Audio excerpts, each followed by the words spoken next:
Face mask kayo, wala yung face mask. Sige. Pwede naman ulay ko ano. Kaya maput ko kasulo dito. Kaya sa comforts eh. Di lang sa ka, kaya di man kaka-drive.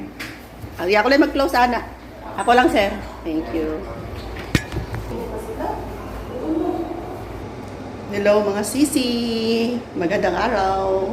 Ayan, so wala tayong background na mga item, ng mga paninda. Kasi dito tayo sa Doctor's Hospital. So, ito yung pinaka kinatatakutan ko na mangyari. Alam nyo ba na ito yung pinaka katakutan kong mangyari na magkasakit si Kuya Dave, mga sisi ko. Kasi alam nyo naman, sa lahat ng mga vlog ko, makikita nyo si Kuya Dave na siya lagi yung namimili ng bigas sa palengke. Lahat ng mga sa grocery, siya pa rin. Lahat ng mga billings namin, lahat ng mga documents, pati sa pagluto, gising sa umaga, mag-open ng tindahan, hanggang sa mag-close. Trabaho lahat yan ni Kuya Dave. Ako gigising na lang ako, kakain na lang. Tapos, syempre ako naman ang nakatoka sa loob ng bahay. May trabaho pa rin si Ate Rose ninyo, pero halos si Kuya Dave talaga yung lakas ko, mga sisi ko. Pero yun na nga, ang sinasabi ko na hindi talaga natin alam kung ano yung mga paparating na mga pagsubok, na magkasakit tayo. So, andito na. Kahapon, nung papunta pa kami dito, hindi na ako nakapag-vlog kasi busy akong nag-prepare ng mga gamit namin.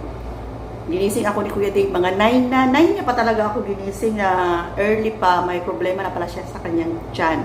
So, saka ko na lang sasabihin sa inyo lahat-lahat kung malaman ko na yung result.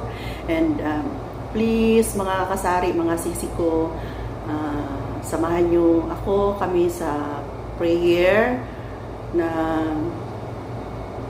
sana malampasan lang ni Kuya Dave na walang mga masamang result kung ano man yung nararamdaman niya ngayon. Sana maging okay ang lahat na makalabas kami.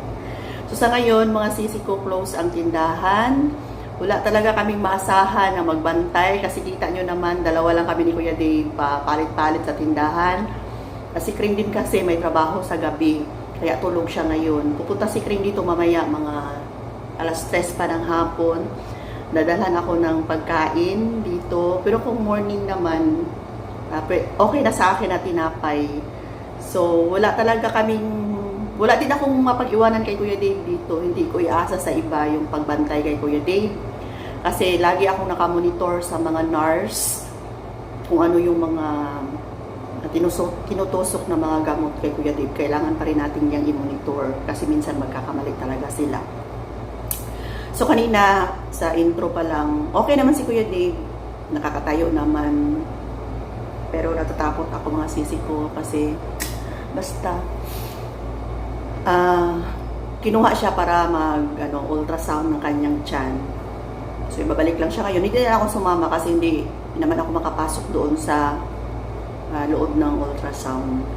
So, ang pinili namin na room ay private talaga yung pinili namin na room kasi ayoko may kasama, maingay. Tapos, nabanggit ko na sa inyo, di ba, na may insurance kami na binabayaran. Malaki ang insurance namin.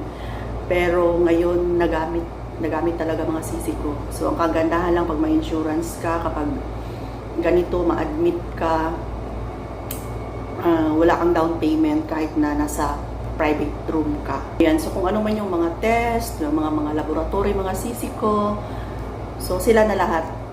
Kasi pag wala kang insurance, pag exist ka na sa PhilHealth, ay sa labas mo na bibilihin yung mga gamot.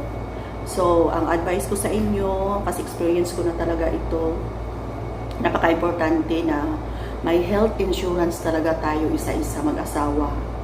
Kasi paano na lang kung magkasakit tayo. Kung magkasakit tayo, napakamahal na ng bayarin.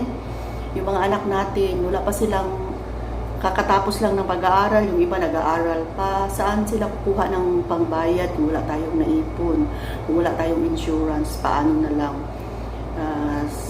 Kung tayo naman ang magkasakit, kung tayo naman ay okay, tapos yung anak natin magkasakit, okay lang kasi tayo yung naghahanap buhay. Kaya napaka-importante talaga na may health insurance tayo. Isa-isa kami ni Kuya Dave meron. So depende na lang din sa inyo kung saang insurance kayo kukuha. Mas maganda mga sisi, wag yung ang pinaka-importante talaga pag kukuha ng insurance. Itanong nyo na hindi lang yung critical. Kasi may mga insurance na i-cover lang nila yung ma-insured ka lang kung critical ka na. Dapat yung kukunin mong insurance kahit na anong illness, kung gusto ko mang magpa-admit ngayong oras na to ay pwede. Kasi may mga insurance na i-cover ka lang nila, bayaran nila kung ikaw ay critical. Alam niyo naman yung critical, no? Yung disgrasya ka, lapit ka nang mamatay, ganyan. May mga kilala ako, may nakuha silang insurance na-admit sila dahil sa UTI, nagtatae, ni singkong tuling, walang naibigay yung insurance kasi yung nakuha nila is yung critical nga. Kaya kung kukuha kayo ng insurance, tanongin nyo talaga na HMO talaga. HMO na kahit na anong sakit ay pwede, kahit na hindi ka critical. Okay, so day 1 pa lang namin ngayon. Namiss ko na yung mga alaga ko. Mga sisi ko, so kunting ano ko lang kayo sa room na nakuha namin. Hindi naman gaano kalakihan. So yan yung entrance. May TV, pero hindi kami nagpapandar ng TV kasi maingay. Tapos yung CR, ito yung bed ni Kuya Dave. Ayan, may drawer tayo dyan. Ako nakahiga. Isa lang talaga yung pwedeng maiwan. Yung CR naman nila ay malinis. So, dyan yung mga towel ko. Ayan, malinis yung kanilang CR. Yan yung sabon natin. Ayan, may shower. Pero hindi ako naliligo pa dito mga sisi ko. Ayan, ito yung CR. And tapos ito, yan, may aircon. Tapos may ref. Naka-andar na to, kaya lang wala pang laman. Wala pang mga pagkain. Wawa Ate Rose. May juice at tubig lang. Yan. Tapos ito, spaghetti, tinapay. Tapos, hindi talaga pwedeng mawala ang kape ko. Kape na stick at saka coffee mate lang talaga, sapat na. At saka sugar. May mga tubig, tissue, yan lang mga sisi ko. Ikring mamaya, pupunta dito. Pagising niya, magpadala ko sa kanya ng mga damit. Kasi wala akong, kahapon nagmamadali talaga ako kasi ginising ako ni Kuya Dave na may problema daw sa kanya. Kaya, wala akong dalang damit. Ito lang, nakaganito lang pajama. Yan. So mamaya, nag-PM na ako kay Kring. Nilista ko na lahat sa text kung ano yung ipapadala ko sa kanya. So sa ngayon, mga sisi ko, sana tulungan nyo ako magdasal na maging okay ang lahat, na walang masamang mangyari sa tiyan ni Kuya Dave.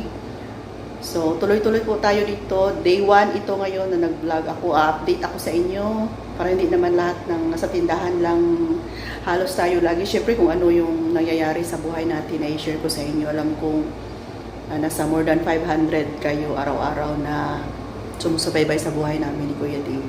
Buti na lang si Kring Kring, nangyari to.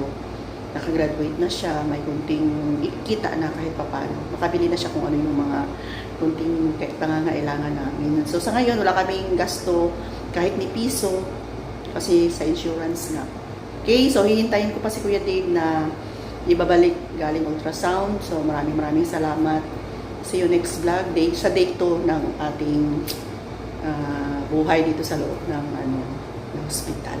So close yung tindahan mga sisi ko. Bye for now!